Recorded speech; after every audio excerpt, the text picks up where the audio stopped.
Si ignoras lo que ocurrió antes de que nacieras, siempre serás un niño. Cicerón. Una hora con la historia, un nuevo enfoque del pasado deshaciendo mitos, con Pío Moa. Una semana más en Informa Radio, en una hora con la historia con Don Pío Moa. Don Pío, muy buenos días. Hola, buenos días. Bueno, si le parece, antes de entrar en materia, como siempre hacemos, comentamos alguna reflexión en el blog Más España, Más Democracia, www.piomoa.es. ¿Cómo viene hoy la semana? Bueno, en el blog he tratado muchas cuestiones, desde las memorias de Albiac, que me han parecido interesantes, de Gabriel Albiac, hasta otras que vamos a comentar ahora mismo, cuestiones también de literatura y demás. Y ahora, una de las cosas que ha pasado, claro, ha sido la profanación de la tumba de José Antonio, que, en fin, después de la profanación anterior, la tumba de Franco, pues no deja de ser un asunto menor. La propia familia ha ayudado. Y lo importante es entender la situación general en que se produce. Cuando el ultraje previo, o sea, Franco, es un ultraje a la historia y a la herencia de Franco, incluida la paz y la democracia, pues aquellos que más directamente lo deben todo al franquismo, es decir, la jerarquía eclesiástica, la monarquía y el PP, pues en la expresión popular se dice callaron como putas, o más propiamente fueron cómplices con su silencio. Ellos creen que estas cosas no importan, que hay otros problemas, hay que mirar al futuro, etc. Pero el futuro suele venir marcado por tales inmundicias político-morales. En la transición ya se cometió el pecado de permitir que los herederos del Frente Popular, o sea, el PSOE y los separatistas sobre todo, se hicieran con la poderosa bandera de la democracia, cuando siempre fueron sus peores enemigos, como ahora mismo. Un pecado completado por una derecha y una monarquía que, faltas de todo lo que llamaba Ortega pouvoir spirituel, pues se sumó bien pronto a la indecente canallada. Y un resultado fue el desastre con que Suárez estaba destrozando la transición y que llevó al golpe del 23F, el cual no dejó de tener algunos efectos positivos porque refrenó algunas osadías, ¿no? Pecado también de franquistas que se condenaban a la irrelevancia al despreciar la democracia con retóricas que tuvieron su sentido en los años 30, pero ya no en la situación histórica creada por el propio franquismo. El atentado contra la historia y la libertad, con el PSOE como verdugo, me refiero a esta profanación de tumbas, ¿no? Con el PSOE como verdugo y con el PP como ayudante, es solo la consecuencia de las leyes de memoria, las cuales provienen a su vez de la traición a la verdad que fue la condena del 18 de julio por Aznar. Y al margen de políticas concretas de partido, la tarea que se presenta consiste en recuperar la verdad del pasado y hacerla llegar al mayor número. De la intensidad con que se haga esta recuperación de la historia, pues van a depender muchas cosas en el futuro. Cierto que no observo un interés algo serio en casi nadie, está más preocupado casi todo el mundo por las anécdotas de cada día, pero la tarea es muy necesaria. Y vamos a hablar un poco de lo que significó la Falange, la Falange en perspectiva, ¿no? La Falange fue uno de los partidos o familias del franquismo, una familia que llegó a tener más afiliados que los partidos del Frente Popular. Y en el franquismo había 4 partidos de hecho, llamados familias, pero que eran partidos de hecho, ¿no? Eran la Falange, el carlismo, los monárquicos de Don Juan, luego de Juan Carlos, y lo que no sé cómo llamar, los políticos, los católicos políticos, o sea, muy relacionados con el episcopado, ¿no? Que descendían un poco de la ceda de la República. Bueno, pues la Falange fue, entre esas familias, la más débil, porque su semejanza, aunque no identidad, con los fascismos, pues la hacía blanco privilegiado de los ataques de comunistas y anglosajones, los cuales, al mismo tiempo, trataban de identificar con la Falange al régimen en su conjunto. Y por lo mismo, las otras familias terminaron por intentar hacer de la Falange una especie de chivo expiatorio para exculparse ante los vencedores de la Segunda Guerra Mundial. sobre todo cuando se acercaba la transición. Por otra parte, en sus pugnas con los he llamado catolíticos, o sea, católicos políticos, casi siempre la Falange llevó las de perder. Tuvo muchas pugnas a lo largo de aquellos tiempos y ya en los años 40 llevaba las de perder. Un poco en la competencia por hacerse con la enseñanza, con la prensa, etcétera, ¿no?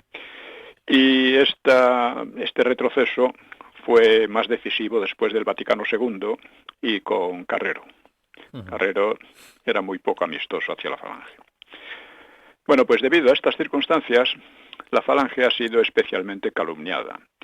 Pero su contribución a la reconstrucción material y moral de España después de la Guerra Civil fue más que notable. De las familias del régimen fue la que tuvo mayor sensibilidad social, que era muy necesaria en aquellas circunstancias en que otras familias parecían justificar la leyenda de la guerra como un enfrentamiento de la oligarquía privilegiada contra el pueblo trabajador. Esta es la base de la leyenda, digamos, sobre la guerra civil de la izquierda, ¿no? La izquierda, claro. Hay que reconocer que los monárquicos tenían muy poca sensibilidad social, por decirlo así, eran casi indiferentes, y los más católicos pues profesaban un paternalismo que era poco agradable, poco soportable, ¿no? Las viviendas baratas y salubres, la disminución de la mortalidad infantil, las leyes que luego se desarrollaron como seguridad social, todo eso fueron obra de la Falange. Y fue principalmente la Falange la que generó el espíritu de desafío que fue necesario para afrontar el criminal aislamiento al que intentaron someter a España soviéticos, anglosajones, democracias y tiranías varias, todos juntos y en unión, después de la Segunda Guerra Mundial. Sí. Digo que es criminal porque era criminal porque ellos pretendían que el pueblo español se sublevara contra Franco, una vez que Franco había quedado, en fin, aislado en Europa, ¿no? Y como no se sublevaba, pues pensaron, vamos a crear un hambre masiva, a ver si espabilan. Esto era la filosofía que había del aislamiento. Se ha achacado a la Falange un estilo bravucón y matonesco, y hubo algo de ello. En realidad, todos los partidos se da este tipo de cosas, ¿no? Y ya José Antonio, sin embargo, se preocupó de crear círculos intelectuales de valor. En los años 40 y 50, la Falange fue el grupo más abierto ideológicamente y más propenso a la recuperación de los intelectuales del exilio, aunque muchos de ellos fueran contrarios políticamente, ¿no? En esa tarea fracasó, recordemos la revista Escorial, ¿no? Fracasó, aunque no del todo, y este fracaso relativo se debió al estúpido sectarismo de unos exiliados que se creían a punto de volver en triunfo sobre los tanques useños para aplastar a los vencedores de la guerra civil.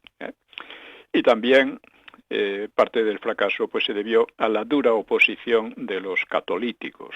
O sea, hubo en aquellos años, una cosa que está olvidada, pero que es muy interesante, un gran debate intelectual sobre Ortega y Unamuno, y en general los intelectuales del exilio, en lo cual la Falange estaba mucho más abierta, indudablemente, que los católicos del Opus Dei, etcétera, que dominaban el CSIC, etcétera, jesuitas también. Bueno, pues a finales de los años 50, la Falange perdió aún más terreno.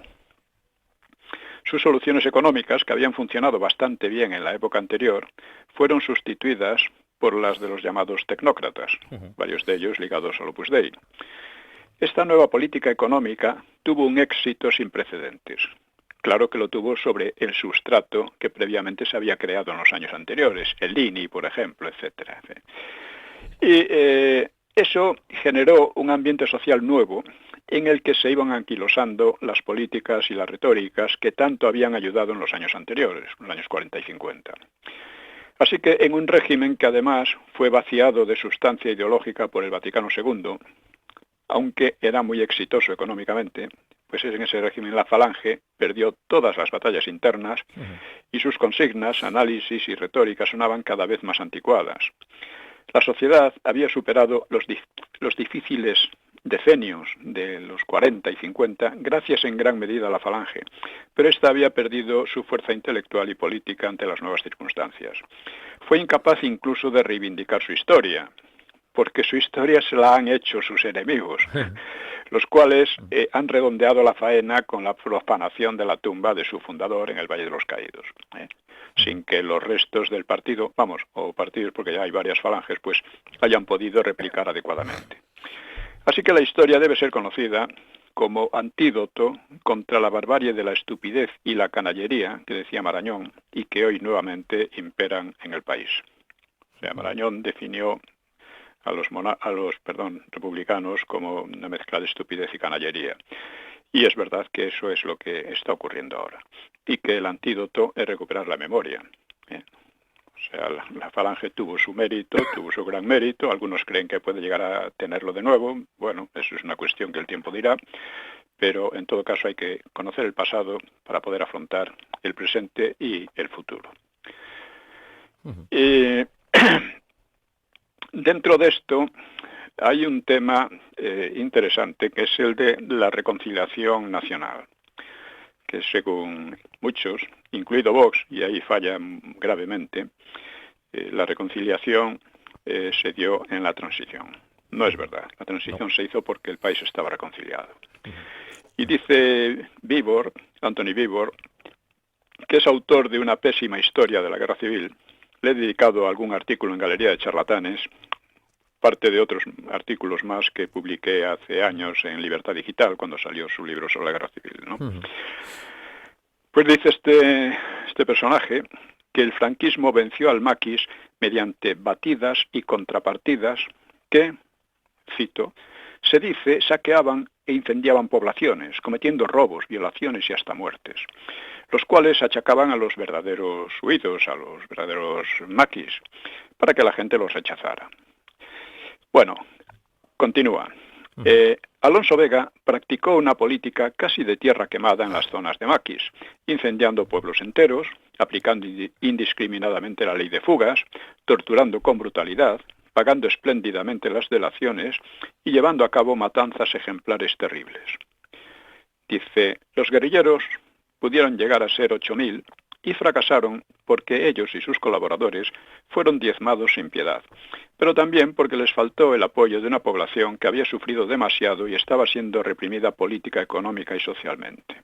Bueno, aquí como siempre en relación con España, Beevor solo repite la propaganda más burda y más descarada, ¿no?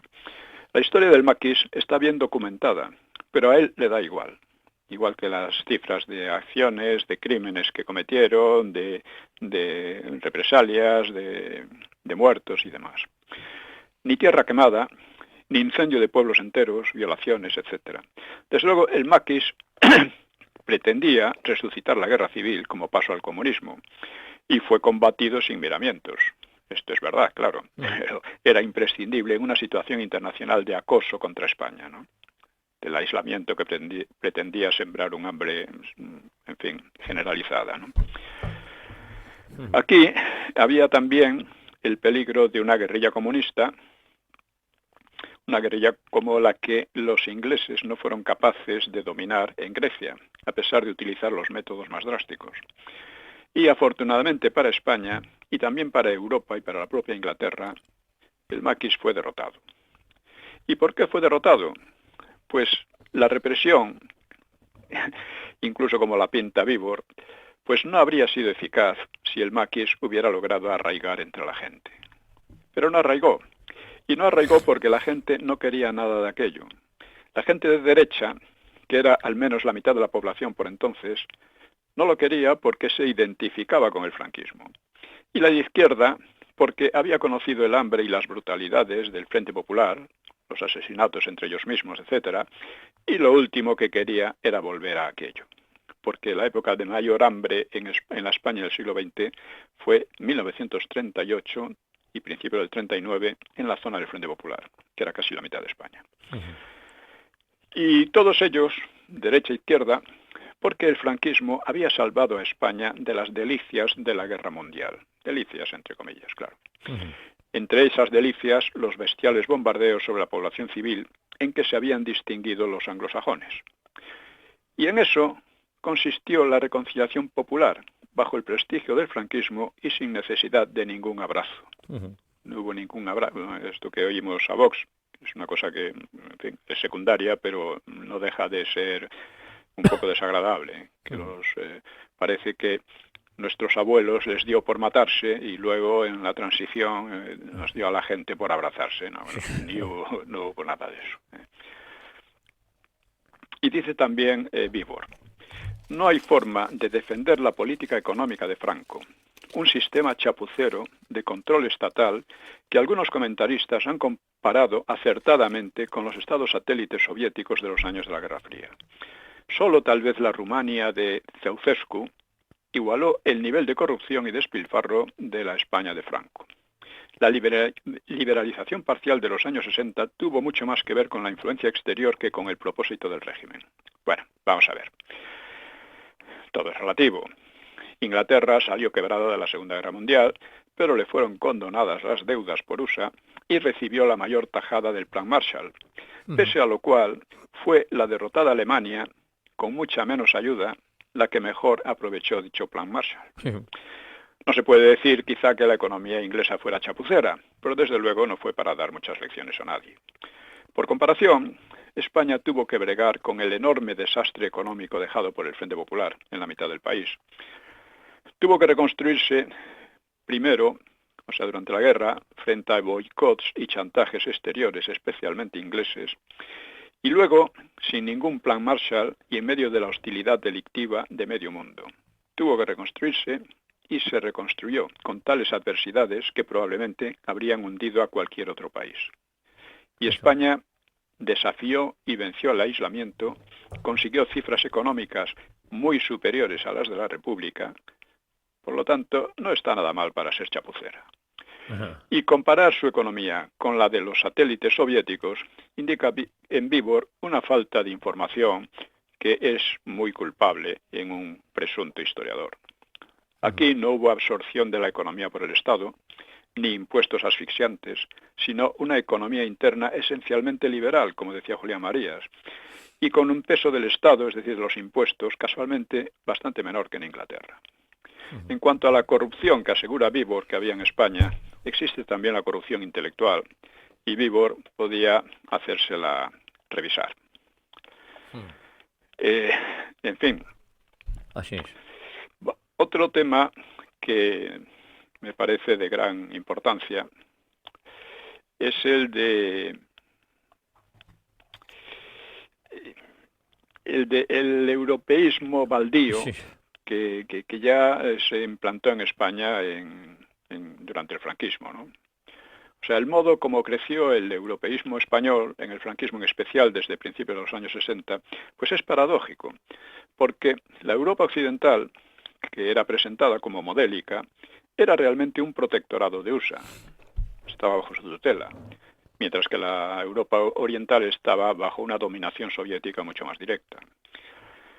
La defensa de Europa occidental dependía de la red de bases militares useñas en el continente, y la seguridad que eso le permitió, pues le facilitó impulsar una economía, y esa seguridad provenía de USA también. Más importante aún, de USA venían casi todas las influencias técnicas, científicas, artísticas, especialmente el cine y la televisión, también la canción y la literatura. Parecía como si aquella Europa se le hubiera agotado el talento y la inspiración propias. O sea, una excepción a medias fue Francia, que con De Gaulle aspiró a una fuerza de disuasión nuclear propia, la realizó hasta cierto punto, y ejerció un pensamiento que se agotaría en el 68 y después del 68, como viene a decir Gabriel Albiac, aunque dejando una herencia sumamente discutible. España, por contraste, partía de una independencia mucho mayor que el resto, no tenía deudas como las del resto de Europa occidental, deudas morales, económicas, políticas, fundamentales, ¿no? Y este dato, que apenas percibió nadie, pues dejó de apreciarse. O sea, ¿cómo no se puede no apreciar esta ventaja moral y política que tenía España sobre el resto de Europa. Bueno, pues sobre esa ventaja podría haberse desplegado un impulso cultural propio, pero esto fracasó, y sería interesante investigar por qué. Y aquí se decidió tomar por modelo una comunidad europea que ya empezaba por usurpar una tradición milenaria. Se llama Europa. Europa es mucho más que la Unión Europea. El europeísmo español destaca por su pobreza teórica y artística, pero se intensificó justo cuando Europa había perdido a su vez su anterior primacía en todos los órdenes. La causa profunda de ello se encuentra en la Segunda Guerra Mundial, la cual digamos que está a punto de salir, saldrá muy en breve, mi libro La Segunda Guerra Mundial y el fin de la era europea, y esta es la tesis básica, o sea que la causa del hundimiento de Europa fue la Segunda Guerra Mundial, consistente en la colisión de las tres grandes ideologías surgidas de manera inmediata o más tarde de la Ilustración. La Ilustración del siglo XVIII, el siglo de las luces. El libro completa, en cierto modo, otro, publicado también no hace mucho, La hegemonía española y el comienzo de la era europea. Tanto el comienzo como el fin de esta era ha pasado inadvertido para nuestros europeístas, pese a que define una crucial época en la historia humana. He tratado también, como no podía ser de otro modo, la cuestión del idioma español, ¿no? de la, como diríamos, de la importancia que tiene la lengua española actualmente.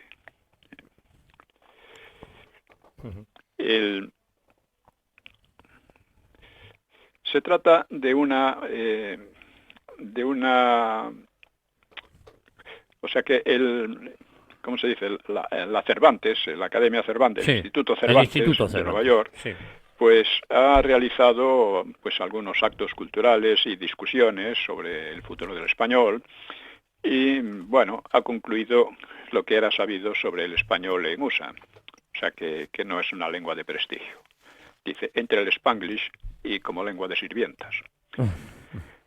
¿Y por qué el español no es lengua de prestigio en USA? Ni tampoco en la Unión Europea, excepto excepciones, ¿no?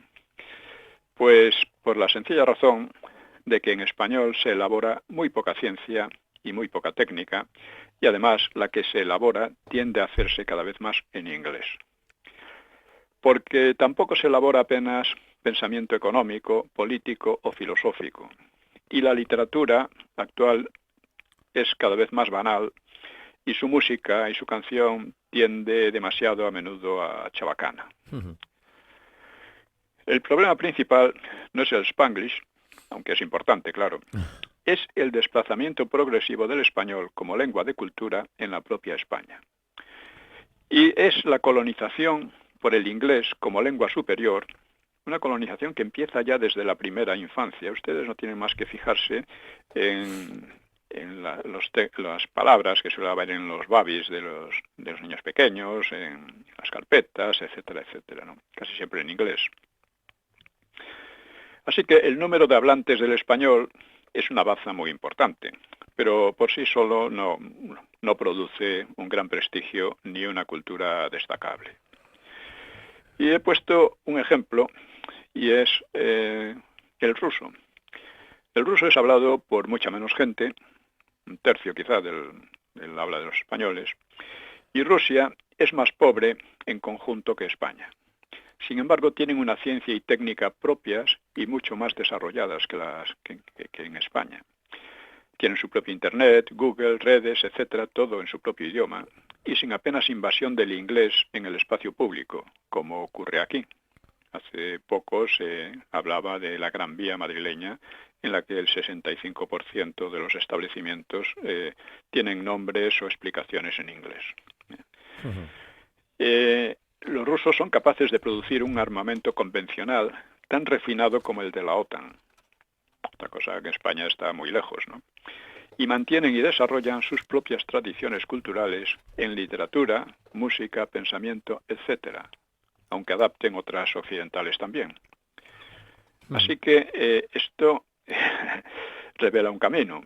En España parece como si hubiera una decisión de ir liquidando poco a poco la propia cultura y lengua, desplazándola de la vida intelectual y reduciéndolas al ámbito doméstico y a las infraculturas, sea culebrones, sea, en fin, cierto tipo de músicas y demás, ¿no? Esta es una política impulsada desde fuera, desde la OTAN y la Unión Europea, porque las dos tienen mucho interés en hacer del inglés el idioma superior, el idioma de comunicación general, pero esta política tiene una infinidad de complicidades dentro de España y al más alto nivel. Recordemos, algo que hemos mencionado en alguna ocasión, cómo la propia Inglaterra está orientando la política internacional española desde el Real Instituto Elcano, que debería llamarse Francis Drake. En el aspecto cultural, que no en el político, Rusia puede ser un ejemplo a imitar. Esto, digamos, son cuestiones que pues yo vengo denunciando casi en exclusiva, ¿no? Hay muy poca gente que las apoye, ¿no? Pero es una cuestión fundamental porque afecta a nuestra propia identidad. Otro tema que tiene relación con esto es también el de Ucrania. O sea, yo dudaba, claro, del carácter nazi que atribuyen a Zelensky, atribuye la propaganda rusa. Pero sabiendo que ha destruido millones de libros por el delito de ser de autores rusos o estar en ruso, pues queda clara su ideología nazi, aunque él sea judío. Los nazis quemaban libros en las plazas públicas, o solo lo hicieron una vez en una plaza pública, he leído las dos versiones, no lo sé. Pero en fin, quemaban libros por ideología. Pues Zelensky y su sicaria Oleksandra Koval, que es la encargada de estas cosas, los queman simplemente por ser rusos y por exponer, según la señora Koval, exponer una ideología del mal y el totalitarismo. O sea, esto incluye a Tolstoy, a Dostoyevsky, a Pushkin, en fin, a todos estos, ¿no? Bueno, destruir... bueno, no es que los quemen, literalmente los destruyen, los convierten en pasta de papel y que consideran que con su venta pueden contribuir a comprar armas, ¿no? Es así lo que está ocurriendo allí. Bueno, eso de no quemar los libros por su carácter ideológico, sino por su carácter nacional, pues es un avance a su manera, es un avance totalitario. Acusa de totalitarismo, los que acusan de totalitarismo, como ocurre también en España, los propios totalitarios, ¿no? En relación con esto, podemos recordar que los rojos españoles no se parecían a Zelensky ni a los nazis, porque los de aquí quemaban bibliotecas enteras, sin importarles los títulos o el carácter ideológico o nacional. Esto he hablado, es un tema verdaderamente definitorio, he hablado de él en varias ocasiones, porque además incluso... bueno, en los mitos del franquismo le dedico un capítulo a este tipo de hazañas, ¿no? Incluso con Felipe González destruyeron los fondos de la Editora Nacional y diversos archivos, y casi nadie protestó. Al parecer, sus 100 años de honradez les autorizaban a hacer tales cosas. Bueno. En fin, la quema o las quemas nazis dieron lugar a un inmenso escándalo que perdura con plena fuerza hasta hoy. O sea, quemar libros ya define como bárbaros a sus autores. Se decían eso, quemarán libros, pero no matarán las ideas y estas cosas, ¿no? Bueno, ¿han leído u oído ustedes alguna enérgica protesta de periodistas, políticos o intelectuales españoles por el holocausto de libros que están perpetrando Zelensky y sus demócratas europeístas ucranianos? No. Seguramente no lo habrán oído nada, porque no existe, no se ha dado. Ahora bien, no por eso deja de ser fundamental. Y O sea, es algo, vamos, enormemente decisivo, ¿no? Y porque, claro, define, o sea, ¿por qué se maquilla? ¿Por qué en fin, los que auspician la guerra de Ucrania maquillan estos hechos, ¿no? Maquillan el holocausto de libros. Pues lo maquillan porque, evidentemente, si se pone de relieve, queda también de relieve lo que realmente es todo esto. Hay otro tema en relación con Ucrania, pues he desarrollado otras cuestiones en relación con la necesaria neutralidad.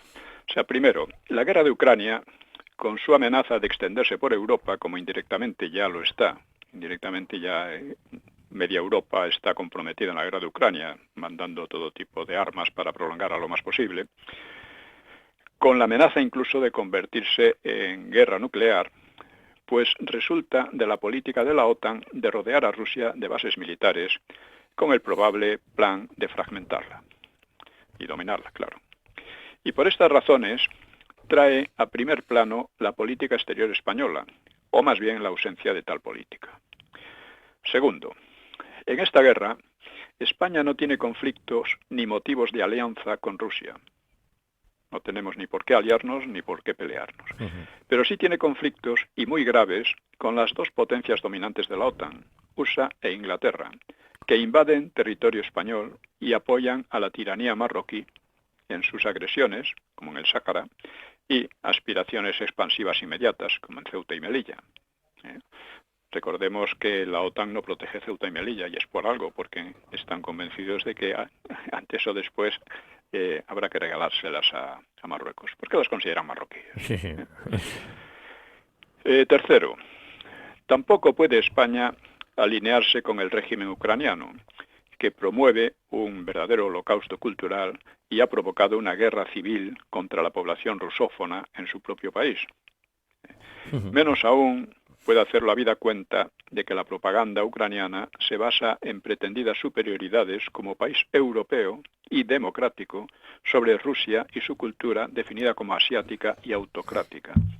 Bueno, esa propaganda es precisamente, y no por casualidad, muy parecida a la de nuestros separatistas.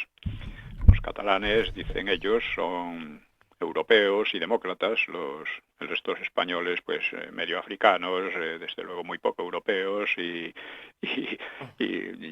autocráticos, ¿no? Lo mismo los separatistas vascos y otros. Más o menos decía lo mismo Blas Infante, que es el gran ídolo del PP en Andalucía. Sí, sí. El gran ídolo de Bonilla. Cuarto, que la OTAN y la Unión Europea apoyen a un régimen como el ucraniano o como el marroquí y hagan lo posible por alargar e intensificar la guerra, evidencia la falsedad de sus pretensiones democráticas, por lo menos en lo que respecta a los intereses de España. En esta guerra, que amenaza descontrolarse y mundializarse, sería suicida para España alinearse con unos o con otros beligerantes. Solo una política de neutralidad como la que salvó a España de las dos guerras mundiales puede, por una parte, salvarnos de esta o limitar sus daños, y por otra, pesar en sentido pacificador en las relaciones entre bloques, las relaciones que se han creado en esta nueva Guerra Fría. Sexto, para ser más eficaz, España debería tratar de extender su neutralidad a todo el ámbito cultural hispánico. Y séptimo, hoy España está gobernada por partidos que extraen algún beneficio de supeditar al país a los intereses de anglosajones y en contra de los de España. Esta es una de las razones por las que debemos poner sobre la mesa la política de neutralidad como palanca también para desenmascarar a esos partidos y expulsarlos del poder.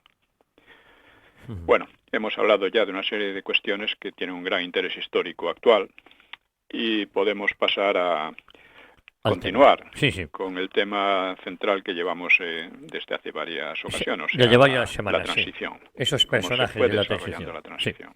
Sí.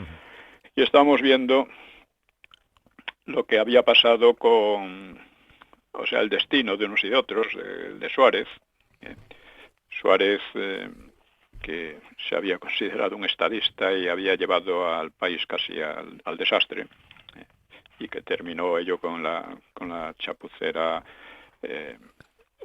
maniobra del 23F. Bueno, pues pasamos entonces, estamos viendo un poco cuál fue el destino de los principales dirigentes, de Fraga, Suárez, Torcuato, etcétera. Ahora vamos a ver un poco a Felipe González. González dio en 1982, digamos que González no tuvo arte ni parte en la transición, el comienzo de la transición. Su parte fue tratar de sabotearla mediante el rupturismo, ¿no? Pero y mediante unas prédicas radicalísimas, ¿no? Mucho más radicales que las del Partido Comunista. Pero terminó expulsando en parte, al marxismo del partido, y en 1982, debido al desastre de Suárez y al propio golpe del 23F, pues González dio el gran salto al poder, con una ventaja enorme sobre los demás, después de unas elecciones en las que el voto rozó el 80% del cuerpo electoral, la votación más alta de la democracia antes o después. Eso revela hasta qué punto la gente estaba harta de la UCD y estaba harta y creía todavía en aquello del Partido Socialista como los 100 años de honradez. Bueno, él había tenido la ventaja enorme de la calamitosa gestión de Suárez y de la descomposición de UCD, y había explotado a fondo errores y torpezas del gobierno, como su desconcertada gestión en 1981 de la extraña enfermedad de la colza, que algunos recordarán, que había causado cientos de muertos y más de 20.000 afectados en diverso grado. Pero al margen de esas ventajas, el mérito de González pues fue real. Sus lemas por el cambio, por una España que funcione, apoyados en la leyenda de los 100 años de honradez y firmeza, pues acertaron de lleno con el estado de ánimo y las expectativas de una población muy decepcionada. Ahora la época del desencanto, etcétera, etcétera. La gente está claro que ansiaba un cambio claro y fuerte, pero no extremista, y una política firme y honrada. Y ayudaron a Felipe González, pues, la autoatribución de una elevada ética y autoridad moral. Eran el partido de la ética. Así como la promesa de 800.000 puestos de trabajo y de una mejor educación, sanidad y vivienda. En todo esto se demostró ser falso. Había un humorista ridiculizaba la frase de González de los 800.000 puestos de trabajo, diciendo que él nunca había prometido 800.000 puestos de trabajo, sino 800 o 1.000 puestos de trabajo. Porque al final, en la época socialista aumentó el paro enormemente, un paro que se convirtió en estructural ya. González sustituyó la anterior imagen radical del PSOE pues por otra moderada y razonable que desea para seducir a la clase media. Se calcula que la mayor parte de sus votos los consiguió entre esas capas sociales, entre la clase media, con una alta proporción de amas de casa, de jubilados y de parados. Solo un 13% de sus votantes se declaraba marxista y muchos más se definían católicos practicantes. Curioso, ¿verdad? Sí. Le favorecía también la disciplina del partido, en contraste con las peleas internas de la derecha y del Partido Comunista. El Partido Comunista estaba en plena peleas internas que terminaron además por la expulsión de Carrillo, nada menos. Pero González y Guerra mandaban en el PSOE con mano de hierro. Y al PSOE le favoreció todavía más esa mentalidad extendida de un papá-estado que debía satisfacer las necesidades de los ciudadanos, una mentalidad heredada probablemente de algunas concepciones paternalistas en el propio franquismo y que ahora era estimulada por los socialistas. O sea, 2/3 de los españoles pensaban así según las encuestas, una proporción mucho más alta que en Francia o en USA. O sea, que esperaban que fuera el Estado el que les solucionase todos sus problemas, cosa que en otros países era menor, pero aquí era muy fuerte. González pasó a cultivar un cierto nacionalismo español, apariencia por lo menos, y las expresiones España y nación dejaron hasta cierto punto de ser tabú. En la época anterior no se podía hablar de España, del Estado español en todo caso, ¿no? Y por supuesto no de la nación española, ¿no? Con el nuevo gobierno de vez en cuando surgían esas expresiones, no mucho tampoco, pero algo surgía. Sí. El gobierno useño, confundido, porque la verdad es que en general sobre España estaban muy confundidos, la CIA y demás, ¿no? Pues entendió a los nuevos gobernantes españoles como jóvenes nacionalistas. Eran bastante jóvenes en su mayoría, pero nacionalistas no se sabe de quién. No. Y claro, Julián Marías, el filósofo Julián Marías, pues observaba que el PSOE tenía una visión negativa de la historia de España, parecida a la de los separatistas vascos y catalanes, que también creían pésima la historia de sus regiones, porque se sentían llamados a rectificarla.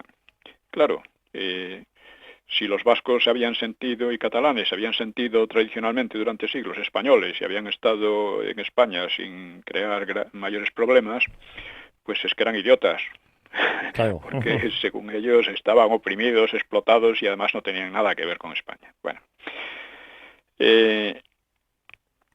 Guerra lo expresó con tosquedad característica. A España no la va a reconocer ni la madre que la parió. Efectivamente. Y tenía razón. O sea, estos locos creían que la historia de España había sido negativa y tal, pero que ellos iban a hacer no se sabe qué maravillas, ¿no? Unos tipos extremadamente mediocres, por otra parte. Bueno, González despertó tal nivel de esperanza y de fe que durante largo tiempo pudo defraudarlas sin graves consecuencias para él. Esto es una cosa curiosa, cómo se ve claramente que estos partidos son corruptos, etcétera, pasa también con el PP, pero tienen una masa de votantes que son inasequibles al desaliento, da igual. Bueno, le sirvió para eso una televisión que él empleó, o sea, González empleó de un modo mucho más desinhibido que Suárez. Suárez empleaba la televisión a fondo, pero no tan a fondo como González. González sin vergüenza ninguna, ¿no? Lo hizo la televisión pública pues un instrumento de propaganda del PSOE. Una iniciativa que tuvo gran alcance fue una serie televisiva sobre la guerra civil que fue contemplada por gran parte de la población y que fue explicada al estilo marxista bajo la dirección del historiador comunista stalinista Tuñón de Lara. Sí. Tuñón de Lara lo trató también un poco en Galería de Charlatanes. Según esta versión de la historia, las retrógradas capas privilegiadas y los militares vencieron, ayudados por Hitler y Mussolini, a un gobierno democrático, defensor del pueblo y de la libertad, constituido por stalinistas, marxistas revolucionarios del PSOE, anarquistas, golpistas y racistas. Estos eran los... Lo tenía todo. Oye, y eso ha funcionado y sigue funcionando. O sea, por absurda, incluso por estúpida que esta versión parezca, pues caló en millones de personas, especialmente jóvenes. Uh-huh. Con lo cual creó clichés mentales muy difíciles de desarraigar, que los estamos viendo. Creo que mis libros han desmentido por completo todo esto. Uh-huh. Ha sido una victoria intelectual, pero que no se ha convertido en victoria política porque la derecha es así. Uh-huh. Sí, justo. El PSOE seguía siendo el partido de los trabajadores, frente a una derecha adinerada y nostálgica de la represión franquista. Esta es la visión que daba su propaganda, ¿no? La idea, claro, resistía a datos como que numerosos líderes del PSOE tenían una procedencia familiar franquista o incluso habían hecho carrera en el franquismo, o las fructíferas carreras que casi todos habían hecho bajo aquel régimen horrible, sin haberle hecho oposición. Porque, claro, otro problema del PSOE es que, al contrario que el PC, pues no había hecho oposición ninguna al franquismo. Había vivido muy bien bajo el franquismo o en el exilio, después de los robos del Vita y todo aquello. Uh-huh. habían estado muy a gusto. Esa era su honradez, que por lo visto había sido olvidada por la propia derecha. Este fue uno de los fallos en el franquismo, que se trató de olvidar todo. Bueno, pues así llegó el PSOE y pudo hacer lo que dijo porque todo estaba olvidado.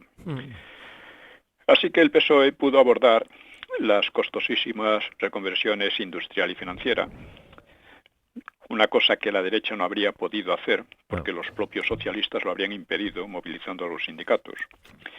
Sus medidas económicas, aunque fueron insuficientes, permitieron a partir de 1985 una reactivación de la economía que iba a mantenerse durante bastantes años, pero apenas rebajó el nivel de desempleo, que terminó por hundirse nuevamente en una crisis en los años 90 con hasta 3,5 millones de parados. Una cifra sin precedentes en España. En política exterior, González logró por fin la entrada en la Comunidad Económica Europea, lo que llamaban la entrada en Europa, como si España no hubiera estado nunca en Europa, ¿no? No fue a Europa. Claro. En unas condiciones poco ventajosas.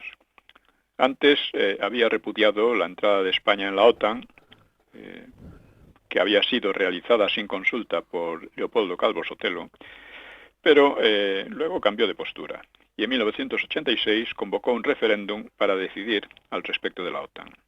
Para él volcó todo su aparato de propaganda y la televisión en favor de la OTAN. Ganó el referéndum con participación algo inferior al 60% y solo un 52% de ese 60% a favor. Es decir, menos de un tercio del cuerpo electoral. Esa es la realidad del referéndum sobre la OTAN. También abrió la verja de Gibraltar, que había anunciado que la iba a anunciar Calvo Sotelo, pero que no le dio tiempo. Así que convirtió de nuevo la colonia en un próspero negocio para Inglaterra y en un enorme nido de contrabando, tráficos ilícitos y corrupción, no solo para la Andalucía, sino para el resto de España. La subida del PSOE al poder demostró nuevamente la estabilidad lograda en la transición, a pesar de todo, ¿no? No obstante, la gestión de González no sería en general buena para la democracia. En realidad bastante mala. Las promesas de ética y honradez abrieron la llamada cultura del pelotazo, es decir, del enriquecimiento fácil, y una corrupción nunca vista desde el Frente Popular, así como la financiación ilegal del partido. La separación de poderes, imprescindible en una democracia, sufrió acoso bajo el lema de guerra Montesquieu ha muerto. Un hito en esa línea fue la ilegal expropiación de la empresa Rumasa mediante un verdadero golpe de mano. La acción costó al Estado, es decir, al país, la suma fabulosa de 1 billón de pesetas, unos 6.000 millones de euros, y produjo pingües beneficios a quienes se beneficiaron de ella, a los amigos del poder. El Tribunal Constitucional quedó desprestigiado porque el gobierno la presionó y terminó por amparar el evidente desmán, ¿no? La lucha antiterrorista combinó la negociación, que entrañaba un grado de claudicación ante la ETA, con un terrorismo gubernamental.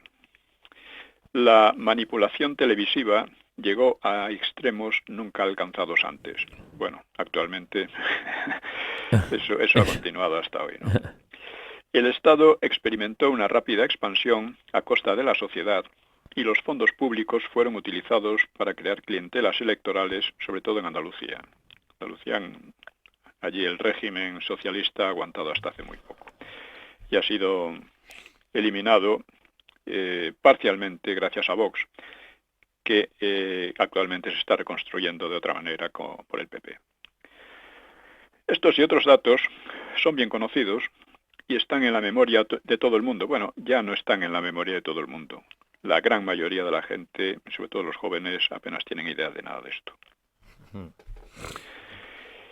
Indudablemente, la época felipista constituyó un claro retroceso de la democracia. Se había dicho que la democracia solo podía darse por asentada con el acceso normal de los socialistas al poder, pero comenzó a pensarse que solo se consolidaría con su salida de él. Por desgracia, esa salida no se ha producido todavía y estamos viendo a qué situaciones complicadas nos está llevando. Al final, los continuos escándalos llevaron a González a un callejón sin salida y a la enemistad entre él y su viejo amigo Guerra. A la desesperada, pues intentó una farsa de lucha anticorrupción, así que fichó a un extraño juez llamado Baltasar Garzón para sus listas electorales. Pero cometió el fallo de descartar a este Garzón como ministro de Justicia, cosa que le cabreó muchísimo al buen Garzón, el cual reabrió entonces el caso por el terrorismo del gobierno, del GAL, y estuvo muy cerca de llevar al presidente a la cárcel, como llevó a varios altos cargos, incluyendo algún ministro. ¿Algún ministro? González se libró, seguramente por sus altas relaciones, empezando por el rey, y por los conocimientos adquiridos mediante el espionaje telefónico sobre muchos personajes, incluido el rey. Y otro aspecto de la herencia felipista fue el espionaje indiscriminado y sobre unos y otros que continúa. Hace poco Villarejo dijo, por ejemplo, que Bono era intocable porque conocía demasiadas cosas gracias al CIS, ¿no? Al CIS. Don Pío, nos quedan unos 3-4 minutos. Bien, pues vamos con ello. El caso es que la oposición era tan floja con el PP, que fuera una vez desaparecido la OCDE, pues era la auténtica oposición, pero que era flojísima y que estaban peleados entre ellos, ¿no?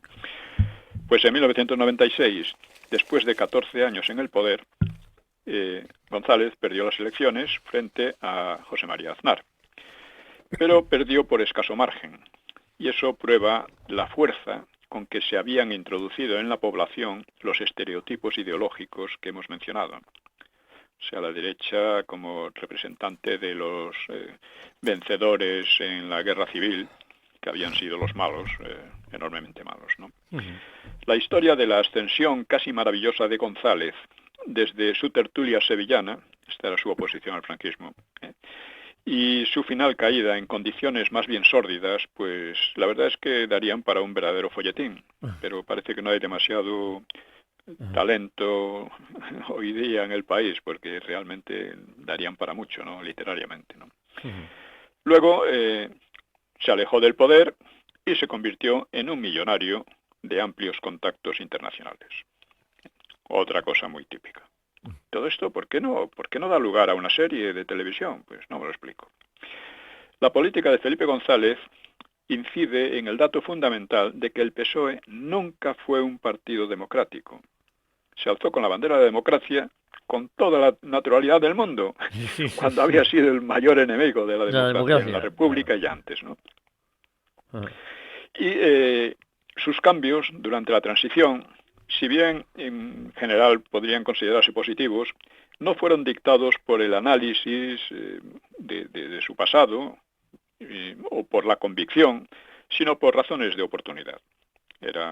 González era un gran oportunista, como Guerra, como los otros, ¿no? Y ello haría que su segunda etapa en el poder, con Zapatero, pues haya llevado ese partido a actitudes violentas, a una verdadera complicidad con la ETA contra el Estado de Derecho y con los separatistas contra la unidad de España, y a la liquidación en la práctica de gran parte de los principios constitucionales. Hace poco Zapatero dijo que en sus chanchullos con la ETA, no se le puede llamar negociaciones aquello, ¿no? Porque su objetivo era tomar a una ETA que estaba ya derrotada prácticamente, pues para convertirla en una potencia política, que es lo que realmente ha ocurrido. Una potencia política que ahora mismo está prácticamente en el gobierno, está en el Congreso y prácticamente en el gobierno. Esta fue la hazaña de Zapatero, y fue una hazaña que dice Zapatero, el propio Zapatero, que para ello contó con el apoyo del rey Juan Carlos. Juan Carlos, que tenía una gran intuición política, dice, tanto que Zapatero le declaró ilegítimo, entre otras cosas, y el Juan Carlos lo firmó. Juan Carlos ha hecho más daño, o sea, recibió la monarquía de Franco y ha hecho más daño a la monarquía que cualquiera de sus enemigos. Que cualquiera, sí, coincido con Y esa con posición. esto quizá podemos terminar. Pues don Por Pío, hoy. lo dejamos aquí sin lugar a dudas con la promesa, Dios mediante, de volver la próxima semana aquí, a una hora con la historia con don Pío Moa. Un abrazo muy fuerte. Un abrazo para todos. Adiós.